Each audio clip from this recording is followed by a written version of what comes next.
La rue Philippe-Auguste porte ce nom car autrefois fossé du rempart, elle évoque celui qui a achevé l'enceinte de la ville au début du XIIIe siècle. Bien que le rempart soit ici entier, il manque tout de même la tour du Béguinage, à côté de ce renfort moderne, et une autre, exactement là où coupe la rue Notre-Dame de Bon Secours. Les traces laissées sur le mur de cette maison sont peut-être un vestige d'escalier menant au sommet du rempart. Entre cette rue et la rue de Paris, il ne reste rien en surface. Dans ce triangle formé par ces rues et la rue des Capucins, existait pourtant une demi-lune entourée de fossés. Sous la rue de Paris, il reste des structures défensives enfouies qui se trouvaient avant dans les fossés et gardées par la porte de Paris dont il reste un élément circulaire. Entre la rue de Paris et la rue des Domeliers, seul un mur moderne marque le passage du rempart. En revanche, il reste une partie de l'ancien chemin qui longeait le fossé, la rue Édouard Dubloc. On peut y observer un phénomène remarquable. En effet, la maison au milieu de la rue a été construite dans le fossé, en appui sur le bord du chemin.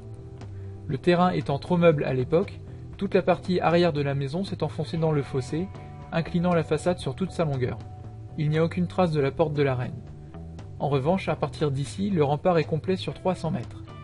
Pour le voir depuis l'emplacement de la porte de la Reine, on doit remonter un peu la rue Carnot, prendre la rue des Fossés, puis descendre l'impasse des Fossés. En cheminant ainsi, on contourne une demi-lune et on arrive dans le fossé.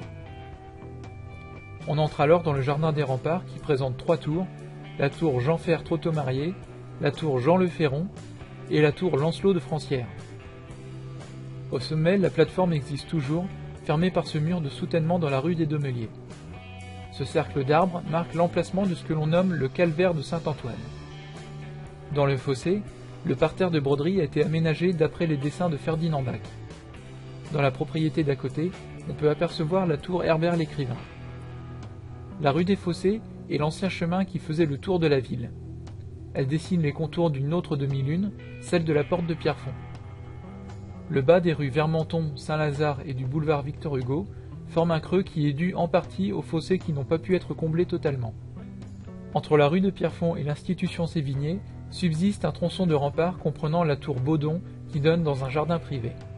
En face de Sévigné, dans la rue de la sous-préfecture, on découvre les vestiges du bastion de la Vierge, autrefois tour de Soissons.